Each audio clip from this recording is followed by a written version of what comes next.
అందరికీ నమస్కారం. ఈ రోజు మనతో ఉన్నారు ప్రముఖ ఆధ్యాత్మికవేత్త, జ్యోతిష్య మరియు వాస్తు పండితులు బ్రహ్మశ్రీ గుండెపూడి శివశ్రీధర్ శర్మ గురువు గారు ఉన్నారు. మాట్లాడదాం. జై శ్రీరామ్. శ్రీమాత్రే నమః. శ్రీ గురుభ్యో నమః. గురుగారు, ఆదివారము మాస శివరాత్రి రాబోతుంది. మరి ఆ రోజుని ఎలా వినియోగించుకోవాలి, ఏం చేసుకోవాలి, ఆ రోజు ప్రత్యేకత కూడా చెప్పండి. ముఖ్యంగా ఏదైనా ప్రాబ్లమ్స్ ఉంటే ఆ రోజు వినియోగించుకోవాలి. తప్పనిసరిగా నాన్న. ముఖ్యంగా జూలై 12వ తారీఖు ఆదివారం. ఆయన ఆది విష్ణువు వాడికి ఆదివారం అయినా, సోమవారం అయినా, మంగళవారం అయినా, ఏ వారమైనా ఒకటే ఆయనకి. ఓ మాట చెప్పాలంటే పరమేశ్వరుడికి. ఇక్కడ ఆదివారానికి కూడా ఒక ప్రత్యేకమైనటువంటి సంబంధం ఉంటుంది పరమేశ్వరుడికి. దాంతోపాటు ఈసారి 2 నక్షత్రాలు కలిసి వచ్చినాయి నాన్న. ముఖ్యంగా రోహిణి ఉదయం అంతా ఉంటుంది, ఉదయం 8:30 వరకు ఉంటుంది. అక్కడి నుంచి మృగశిర నక్షత్రం కలిసి వచ్చింది. అంటే పరమేశ్వరుడు అంటే ముందు ముఖ్యంగా నవగ్రహాలకు సంబంధించినటువంటి ఇది. చాలాసార్లు చెప్తూ ఉంటాం, పూర్వకాలంలో నవగ్రహాలు కేవలం శివాలయంలో మాత్రమే ఉండేవి. నా తర్వాత కమర్షియల్ గాడ్స్ అయిపోయారు, అన్ని దేవాలయాల్లోకి వచ్చేసారు. వాళ్ళు లేకపోతే జనాలు రారు. నవగ్రహాలని భయంగా దూరంగా పెడతారు, కానీ అసలు వచ్చేదే భయం కోసం, భక్తి కంటే కూడా ఎక్కువగా. అవి ఉంటేనే ఎక్కువ మంది జనాభా వస్తారు. ఇప్పుడు ఆ గుడి లేదు, ఈ గుడి లేదు, ప్రతి గుడిలో కూడా నవగ్రహాలు ఉంటున్నాయి. వెంకటేశ్వర స్వామి గుడిలో కూడా చివరికి ఓ మాట చెప్పాలంటే ఇక్కడ ప్రతి గ్రహం కూడాను ఎవరి ఆధీనంలో ఉంటాయి అంటే సాక్షాత్ పరమేశ్వరుల ఆధీనంలోనే ఉంటాయి. అంతేకాకుండా ఆయనకి సంబంధించినటువంటి ఆంజనేయ స్వామి వారు రుద్రాంశ సంభూతుడు. ఆంజనేయ స్వామి వారు ఆంజనేయ సహస్రంలో కావచ్చు, ఈశ్వర సహస్రంలో కావచ్చు, చూసుకుంటే మనకి సూర్యాయ నమః, చంద్రాయ నమః, కుజాయ నమః, సౌమ్యాయ నమః, గురవే నమః, కావ్యాయ నమః, శనీశ్వరాయ నమః, రాహవే నమః, కేతవే నమః, ఈ నామాలు మొత్తం ఉంటాయి. ఆంజనేయ స్వామి వారి సహస్రనామంలో ఉంటాయి. ఈశ్వరుడి దీంట్లో అన్ని గ్రహాలు, అంటే ఈ గ్రహాల స్వరూపం కూడా ఈశ్వరుడే అని చెప్పి. అలాగే ఇప్పుడు మనకి గ్రహాలు ఈ ఆకారంలో ఉంటాయి అని చెప్పి మనం విగ్రహాలు పెడుతూ ఉంటాం. కానీ కొన్ని చోట్ల చూడండి, శనీశ్వరుడు కానీ ఏ గ్రహానికైనా లింగ రూపమే ఇస్తారు. కొన్ని చోట్ల లింగ రూపమే తప్పనిసరిగా ఉంటుంది. ఆ లింగ రూపంలోనే ఆ గ్రహం పేరు. ఇప్పుడు మనకి చంద్రేశ్వరుడు, సోమేశ్వరుడు అని పిలుస్తుంటాం, అవునా? అంటే చంద్రుడితో ప్రతిష్ఠ చేయబడినటువంటి శివలింగం అని అర్థం. ఇప్పుడు శ్రీకాళహస్తి అక్కడికి పోతే మనకి సూర్యుడు, యముడు వీళ్ళందరూ ప్రతిష్ఠ చేసిన శివలింగాలు కనపడుతూ ఉంటాయి. ఇవన్నీ కూడాను అంటే వాళ్ళు లింగాన్ని ప్రతిష్ఠ చేస్తూ ఉంటారు. కానీ పరమేశ్వరుడు తత్వం ఏంటంటే ప్రతి ఒక్క గ్రహం కూడా లింగ రూపమే అనేది పరమేశ్వరుడు తత్వం. కాబట్టి నిజంగా అంటే మనకు అవకాశం దొరకట్లేదు, కానీ దొరికితే నాన్న నిజంగా నాకు ఒక అద్భుతమైన ఒక ఆలోచన ఉంది. అంటే ఇది ఎవరైనా ఫాలో అయినా పర్లేదు, చేసుకున్నా ఇంకా నాకు మంచిది. ఎందుకంటే చాలా గొప్ప విషయం. నవగ్రహాలకు సంబంధించినటువంటి స్టోన్స్ ఉంటాయి కదా, ఆ స్టోన్స్ రూపంలో, శివలింగ రూపంలో ఆ గ్రహాన్ని అది ప్రతిష్ఠ చేయాలని నా కోరిక. స్టోన్స్ ని లింగ రూపంలో. ఇప్పుడు సూర్యుడు ఉన్నాడు, కెంపుతోనే శివలింగం సూర్యుడు. చంద్రుడు ముత్యం శివలింగ రూపంలో చంద్రుడు. కుజుడు పగడం, కుజుడికి పగడంతోనే లింగ రూపంలో కుజుడు. దీంతో పాటుగా భార్యా సమేతంగా, ప్రతి గ్రహానికి భార్యలు ఉంటారు. భార్యా సమేతంగా, ఇవి భార్యా సమేతంగా సాక్షాత్ విగ్రహాలు పెట్టిన గుళ్ళు చాలా ఉన్నాయి, చాలా గుళ్ళు ఉన్నాయి. కానీ అంటే ఈ ఆలోచన చాలా ఎప్పటి నుంచో ఉంది నా మైండ్లో. భార్యలు ఒక్కర్లే కాదు, ప్రతి గ్రహానికి అధిదేవత, ప్రత్యధి దేవతలని ఇద్దరు ఉంటారు. వాళ్ళను కూడా ప్రతిష్ఠ చేయాలి. సూర్యుడు ఉన్నాడు, అగ్ని రుద్రుడు. చంద్రుడు ఉన్నాడు, అపహ గౌరి. కుజుడు క్షేత్రపాలకుడు పృథివీ. నా విష్ణుమూర్తి ఉన్నాడు, ఈయన బుధుడు ఉన్నాడు, విష్ణుమూర్తి నారాయణుడు. బృహస్పతికి బ్రహ్మ, ఇంద్రుడు. అట్లా ప్రతి గ్రహానికి కూడాను అధిదేవత, ప్రత్యదేవతలని ఇద్దరు ఉంటారు. ఇంతవరకు వాళ్ళు ఉంటారన్న సంగతి కూడా చాలా మందికి తెలియదు. ఓన్లీ గ్రహాలనే మనం, నవగ్రహాలు 9 గ్రహాలు తెలుసు. 9 గ్రహాలకు భార్యలు కొన్ని చోట్ల ఉన్నాయి కాబట్టి తెలుసు. కానీ అధిదేవత, ప్రత్యధిదేవత సహితంగా ఎక్కడా దేవాలయాలు లేవు. ప్రపంచవ్యాప్తంగా ఎక్కడ వెతికినా దొరకవు. నిజంగా ఎవరైనా ముందు వెళ్ళి ఈ దేవాలయం ప్రతిష్ఠ చేసుకున్నా, చెప్తున్నా కదా, మన మాటతో ఈ వీడియో ద్వారా ప్రపంచంలో మొట్టమొదటి గుడి వెలిసినట్టే లెక్క. అసలు తెలియకపోవచ్చు కూడా ఎవరికి కూడా. తర్వాత దీంతో పాటుగా నా ఆలోచన నేను నవగ్రహాలు అంటే ఎందుకు ఇష్టం అంటే మనం అడుగు తీసి అడుగు వేసేదే వాళ్ళ అనుగ్రహంతో కదా. మన జీవితంలో ఒక క్షణకాలం గడవాలి, ఒక మాట మాట్లాడాలి, ఒకరిని కలవాలి, ఏదైనా పని చేయాలంటే కూడాను వాళ్ళ అనుగ్రహమే, వాళ్ళ కదలికే మన జీవితంలో కదలిక ఇస్తూ ఉంటుంది.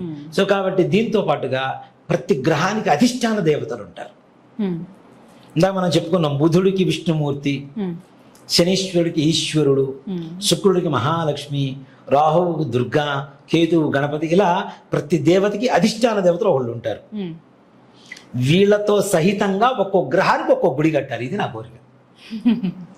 చాలా పెద్ద సంకల్పం గురుగారు. గ్రహం పెద్ద సంకల్పమును ఎక్కడ లేనిది ఆలోచన. పోనీ ఇలా చేయకూడదని ఎక్కడ కూడా లేదు. అందులో దేనికంటే ఇది శాస్త్రయుక్తమైనటువంటి ఒక గ్రహానికి సమూలంగా వాళ్ళ సకుటుంబ సపరివార సమేతంగా ఆ గ్రహాన్ని ఒక దేవాలయం కడుతున్నాము అంటే అక్కడికి వెళ్ళి పూజ చేసామనుకోండి, ఆ గ్రహానికి ఉండే అంటే గ్రహం ద్వారా వచ్చేటువంటి బాధలు తొలగిపోవడమే కాకుండా గ్రహ అనుగ్రహం కూడా పరిపూర్ణంగా మనకు కలుగుతుంది అనేది సంపూర్ణమైన విశ్వాసం, నా కోరిక.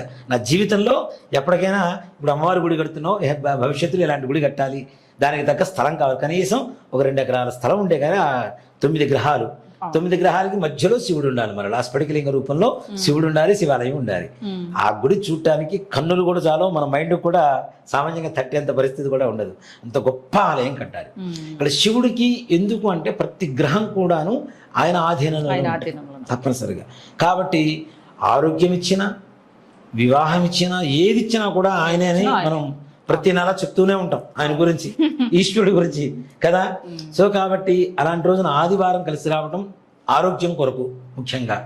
అలాగే రోహిణీ నక్షత్రానికి శివుడికి ఒక సంబంధం ఉంది. ఏమిటి అంటే శివుడి పైన ఏముంటుంది, నెలవంక ఉంటుంది. రోహిణీ నక్షత్రం అధిపతి చంద్రుడు.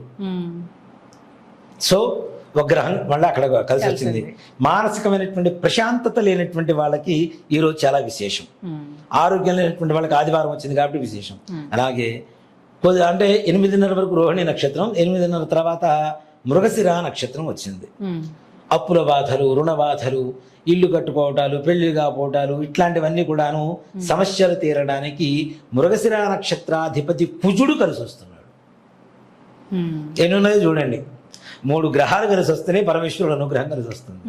ఇంత గొప్ప రోజున జ్యేష్ఠ మాసం, మనం ఇందాక కూడా చెప్పుకున్నాం. జ్యేష్ఠ మాసం అంటే బుధుడు, రవి, చంద్ర, కుజ, బుధ గ్రహాలు 4 గ్రహాల అనుగ్రహం ఏకకాలంలో మనకి తప్పనిసరి కలుగుతుంది.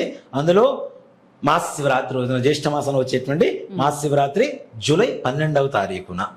ఇలాంటి రోజుని మనం ఎవరు వదిలిపెట్టుకుంటామని చెప్పండి. మనం బుధుడు అంటే ఏంటి, వ్యాపారకారకుడు. ఎవరైనా సిఏ చదువుతున్న వాళ్ళు ఉంటారు, చార్టెడ్ అకౌంట్స్, ఎంబీఏ చేసే వాళ్ళు ఉంటారు. వ్యాపార శాస్త్రం, గణిత శాస్త్రం రెండూ కూడాను బుధుడి చేతిలోనే ఉంటాయి. వ్యాపారం, గణితం ఈ రెండూ బుధుడి చేతిలో ఉంటాయి. కాబట్టి ఇట్లాంటి విద్యలు చదువుకునేటువంటి వాళ్ళకైనా, వ్యాపారం చేసేటువంటి వాళ్ళకైనా, లేదా వ్యాపారం సంబంధించినటువంటి విద్యలు చదువుకునేటువంటి వాళ్ళకైనా, అకౌంట్స్కి సంబంధించినటువంటి విద్యలు చదువుకునేటువంటి వాళ్ళకైనా ఈరోజు చాలా విశేషమైనటువంటి రోజు.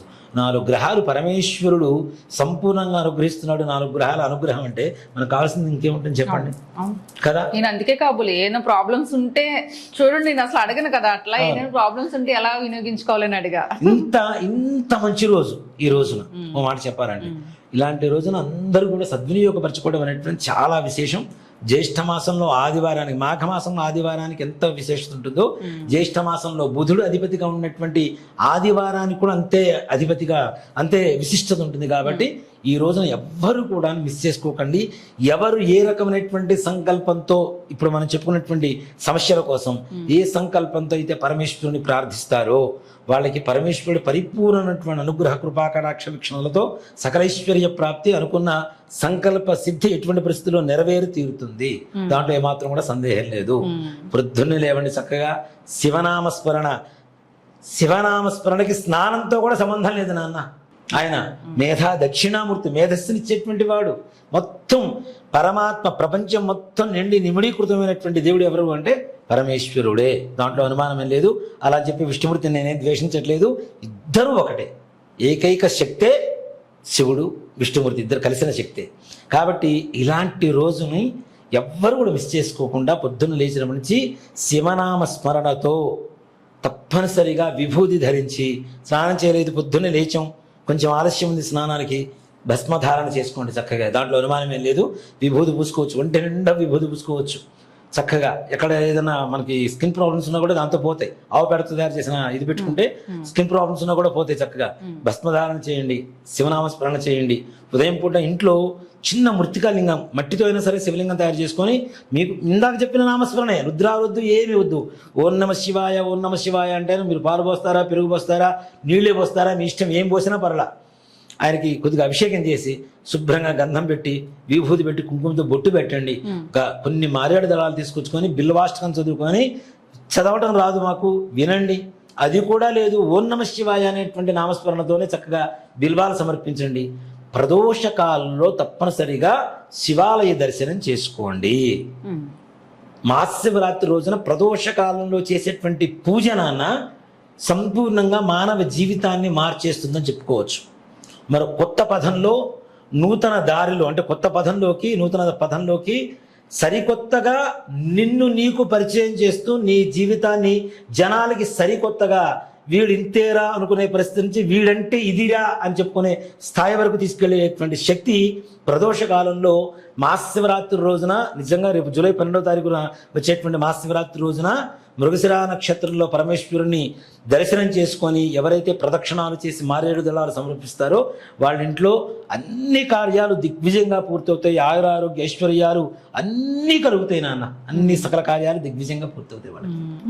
ఎంత అద్భుతంగా చెప్పారు గురువు. నిజంగా ఈశ్వరుడు మనం పట్టుకుంటే ఏదైనా ఇస్తారు ఆయన. 100% నాన్న. ఆయన బోళాశంకర్ నాన్న, అంతే. గట్టిగా చెముడు నీళ్లు పోస్తే చాలు, ఎంత ఉగ్రంగా ఉన్నవాడైనా ప్రసన్నమైపోతాడు మనకి. అంత గొప్పవాడు కాబట్టి ఆయన మహాశివరాత్రి రోజు ఈ విధంగా సద్వినియోగపరచుకోండి.